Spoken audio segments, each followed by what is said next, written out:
I was told to stay quiet in my own house.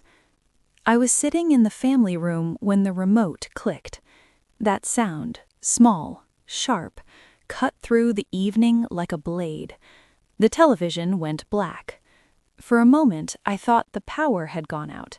Then I realized my son-in-law was standing in front of me, the remote still in his hand. "Can you not watch TV right now?" he said, not angrily, worse, casually. "I've had a long day." I looked up at him slowly. He didn't look back. He was already checking his phone, already moving on. "I was watching the news," I said quietly. He sighed, exaggerated, like I was a burden he hadn't agreed to carry. "This is the family room," he said. "I need some peace. Go lie down or something." Or something. That was when I looked at my daughter. She was standing near the kitchen counter, pretending to wipe a surface that was already clean. Her shoulders were tense, her eyes fixed on the countertop. She heard everything. She said nothing. That silence, my daughter's silence, hurt more than the words. Welcome to my channel. I share long, emotional life stories every day. Stories about family, sacrifice, and the strength people discover when they're pushed too far. If you feel connected to this story, please like the video and subscribe. Now, let me take you back. This house wasn't always like this. 36 years ago, it smelled of fresh paint and hope. My husband and I bought it with money we didn't really have and faith we had plenty of. We argued about curtains, laughed on the floor eating takeout, and dreamed loudly. We raised our daughter here. I remember sitting on this same couch, rocking her to sleep while the TV played softly in the background. I remember thinking, one day she'll grow up and this house will be too quiet. I was right. But I never imagined the quiet would come while the house was still full. My husband passed away 18 years ago. Cancer doesn't care how decent a man is. After he died, the house changed, but it was still mine. I learned how to be alone without being lonely. I learned how to drink tea in silence and find comfort in routine. Then my daughter got married. Her husband, Samir, was charming at first, confident, loud in a way people mistake for leadership. They asked if they could stay temporarily. I didn't hesitate. A mother never does. Temporary became permanent without discussion. First, Samir rearranged the furniture. Then he changed the TV channels. Then he started correcting how I cooked. "It's healthier this way. You don't really need salt. You shouldn't eat this at your age." Slowly, without realizing it, I began asking permission in my own home. The first time he raised his voice at me, my daughter apologized for him. "He didn't mean it. He's stressed. You know how men are." I nodded. I always nodded, because I thought keeping peace was love. That evening, the evening he took the remote, I didn't argue. I stood up slowly. My knees complained. Age makes you feel every movement. I picked up my keys. Samir laughed lightly. "Where are you going now?" I didn't answer. I walked past my daughter. She finally looked at me then, surprised, confused, but still silent. I opened the door and stepped outside. The air felt colder than it should have. I spent the night at a small guest house nearby. The room was simple: white walls, clean sheets, silence that didn't demand anything from me. I lay awake most of the night, not crying, thinking about how long I had been shrinking myself, thinking about how easily love turns into obligation, thinking about how respect doesn't disappear, it's taken. In the morning, I opened my old leather folder. Inside were documents I hadn't looked at in years. The house deed, my name, only my name. I laughed softly, not of joy, of realization. I had worked for 32 years before retiring, paid every bill, maintained every corner of that house, yet somehow I had been convinced I was a guest. That morning I made 2 calls, one to a lawyer, one to the bank. My voice didn't shake. That surprised me the most. By evening, my phone was full of missed calls. Samir called first, angry messages, then confused ones. My daughter called later. "Mom, where did you go?" she asked. Her voice was small now. "I needed air," I said. "She says you overreacted." I closed my eyes. "Did he?" I asked calmly. She didn't answer. 2 days later, the notice was delivered. 30 days. Legal. Polite. Final. That night, my daughter cried on the phone. "He says you're trying to control us. He says you're breaking the family." I listened. Then I said something I had never said before. "I am not breaking anything," I said softly. "I am refusing to disappear." The house changed immediately. Internet stopped, cable disconnected, extra card frozen. Suddenly, the man who ruled the house realized the house had rules. A week later, they came to see me. Samir didn't sit down. "You've humiliated us," he said. "You're old. Why do you need all this space anyway?" I looked at him steadily. "Because I exist." My daughter cried. Real tears this time. "I didn't see it," she whispered. "I didn't see how much you were hurting." I held her hand. "I didn't want you to see," I said. "That was my mistake." When they left, I felt something unfamiliar. Not victory, relief. 30 days would change everything, but this was only the beginning. Because sometimes the loudest rebellion isn't shouting, it's standing up quietly and choosing yourself after a lifetime of choosing everyone else. 30 days sounds like a long time, but when dignity returns after years of being ignored, even 30 days feels heavy. The house was quiet again, but not the peaceful kind. It was the kind of quiet that carries footsteps, arguments behind closed doors, and sleepless nights. Samir changed first, not in behavior, in tone. He stopped shouting and started pretending. Suddenly, he was polite. Suddenly, he was concerned. "Let's talk like adults," he said one evening, standing in the doorway of my rented room. "No need to bring lawyers into family matters." "Family matters." I smiled gently.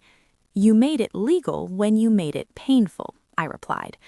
That smile unsettled him more than anger ever could. My daughter, Aisha, came alone the next day. She didn't sit immediately. She stood near the window, twisting her fingers the way she used to when she was a child, when she knew she had done something wrong but didn't know how to fix it. "Mom," she finally said, "I feel like I failed you." I didn't answer right away. Because sometimes silence is the truth taking a breath. "You didn't fail me," I said slowly. "You forgot me." She broke down. "I didn't know how to choose," she cried. "He's my husband, you're my mother. Every time I spoke, things got worse." I held her face gently. "Love is not choosing who hurts less. Love is choosing what's right, even when it costs you comfort." She nodded, but fear still lived in her eyes. That night, Samir didn't come home until late, and when he did, he didn't speak to her. Silence had become his punishment. The first legal meeting was brief, clean, professional. The lawyer looked at the documents and then at me. "You're in full control," he said. "There's no contest." I felt strange hearing that. Control. For years, I had confused endurance with strength. I was wrong. Samir lost control the day the electricity bill arrived. The realization hit him slowly. This house, this life was not his. And men like Samir don't fear poverty, they fear powerlessness. He shouted at Aisha that night. Not loudly, precisely. words sharpened like knives. You're siding with her. She poisoned you against me. She wants us gone. Aisha didn't shout back. She didn't cry either. She asked one question. Why didn't you ever defend her? That question landed harder than any accusation. Samir had no answer. The next morning, Aisha packed a small bag, just essentials. Samir laughed when he saw it. "You're not leaving," he said. "You won't survive without me." She looked at him calmly. "I already have," she said, and she walked out. She came to me, not as a daughter, as a woman. We sat on the floor, backs against the wall, like we used to when she was young. "I was afraid," she admitted. "I thought being quiet would keep things together." I took her hand. "Silence doesn't keep families together," I said. "It only teaches pain where to hide." Days passed. Samir called, messaged, threatened, then begged. I didn't answer. Aisha answered once, just once. "I'm not choosing sides, I'm choosing self-respect." She blocked him afterward. Her hands were shaking, but her voice hadn't. The court date arrived quietly. No drama, no shouting. Samir didn't even look at me, but I looked at him, not with anger, with clarity, and clarity is unbearable to those who thrive on confusion. The judge ruled quickly. Vacate the house, no extensions, no excuses. Samir stood frozen. The man who once controlled every room couldn't even control his breathing. When the movers came, he tried one last time. "You'll regret this," he said to me. "You'll die alone." I leaned closer. "I was alone," I said softly. "I just didn't know it yet." That night, Aisha slept peacefully for years. I watched her from the doorway, and I realized something painful and beautiful at the same time. Saving yourself sometimes saves your children too. But this story isn't over, because healing isn't instant, and consequences don't end with eviction. In part 3, the real test begins. Samir's public downfall, Aisha's struggle with guilt and freedom, and the moment I make a choice that shocks everyone. People think justice is loud. It isn't. Justice is quiet. It arrives on paper, through doors, without clapping. And then the noise begins. The first call came from a relative, not to ask how I was, to ask why. "Why did you do this?" she said. "He's your son-in-law. You should have adjusted." Adjusted. That word followed me for days. Everyone said it like a prayer, like endurance was holy and suffering was expected. Then the neighbors started whispering. When Aisha and I walked to the market, conversations paused. Eyes lingered too long. I heard someone say, "She broke her daughter's home." I didn't stop walking, but inside, something cracked. Not regret, grief. Grief for a society that teaches women to stay silent and call it virtue. Samir didn't disappear. Men like him never do. He went to social media. Posts about betrayal. Posts about ungrateful elders. Posts about how men are never respected anymore. People liked them, shared them. I watched my name become a shadow without a voice. Aisha saw everything. She stopped sleeping again. "I ruined his life," she whispered one night. I sat beside her bed. "No," I said gently. "He ruined his mask." She turned to me. "What if they're right?" she asked. "What if I was supposed to choose him?" I held her hands. "You don't choose people who erase you," I said. "You leave them." One afternoon, a woman knocked on our door. She introduced herself quietly. "I was married to Samir before you," she said. Aisha froze. The woman's eyes were tired. She continued, "He never hit me, but he shrank me until I forgot my own voice." The room went silent. "I saw his posts," she said, "and I needed you to know, you're not cruel. You're just awake." When she left, Aisha cried like she never had before. Not from pain, from relief. But the world didn't soften. My old friends stopped visiting. Invitations stopped coming. Loneliness wrapped around the house like fog. At night, I questioned myself. Was I too harsh? Could I have waited longer? Then I remembered the remote clicking, the casual dismissal, and the questions ended. Aisha started therapy. Every session drained her, but slowly she began to sit straighter, speak clearer. One evening, she said something that stopped me. "I don't miss him," she said.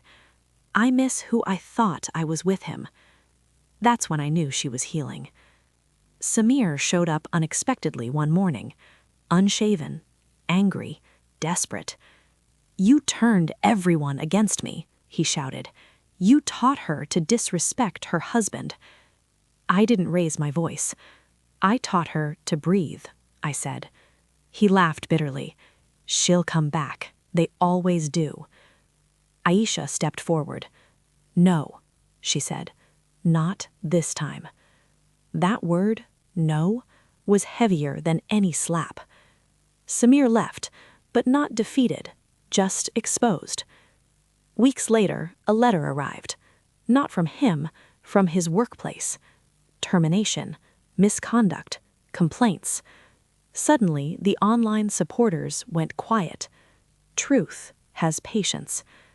Aisha blamed herself. "I cost him everything," she said. I shook my head. "You didn't cost him anything," I replied. "He spent it all himself." One night I stood alone on the balcony. The city lights flickered below. I realized something then. Standing up for yourself doesn't make you lonely. It reveals who was never truly with you. But healing has one final test. Forgiveness. Time does something strange after a storm. It doesn't erase what happened, it rearranges it. The house learned how to breathe again. Morning sunlight returned to the walls. The kettle whistled without tension. Silence no longer felt like punishment. It felt earned. Relatives came back slowly, not to apologize, to test. They asked careful questions. Is she really separating? Are you sure this was the right path? People are talking, you know. I smiled politely. People always talk, I said. I finally stopped listening. That ended most conversations. Samir didn't vanish, but he changed. Not dramatically, responsibly. He attended counseling, took temporary work, stopped posting online. One day, a letter arrived. No accusations, no excuses, just 3 lines. "I am learning how to live without control. I am sorry. I don't expect forgiveness." I placed the letter in a drawer. Some words are not meant to be answered. Aisha grew. She laughed louder, spoke clearer, walked without shrinking. One evening, she cooked dinner for the first time without asking if I approved. We both noticed. We both smiled. "I'm thinking of moving out," she said gently one night. My heart paused, then settled. "That's good," I said. "You should build a life that doesn't depend on survival." She hugged me tightly. "I'll always come back," she whispered. I knew.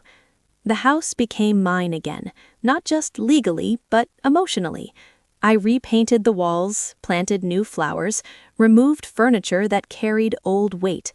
Not everything needs to be kept to be honored. One afternoon, I sat alone in the living room, the same room where the remote had clicked, the same couch, the same quiet. But this time, it didn't ask me to leave. I thought about everything I had been taught, that a good woman endures, that a mother sacrifices endlessly, that peace comes from silence. They were wrong. Peace comes from truth. People still judged. Some always will. But I learned something valuable. When you choose yourself, you don't lose family. You lose illusions. Aisha moved into her own place 6 months later. The first night alone felt strange, but not empty. Full. I now wake up early, drink tea by the window, and watch the city live. I no longer ask for permission to exist, and that is freedom. If this story touched you, remember this: you are not too old to begin again. You are not selfish for setting boundaries, and love that costs your dignity is not love worth keeping. Thank you for listening. Sometimes the strongest ending is choosing a life where you finally belong to yourself.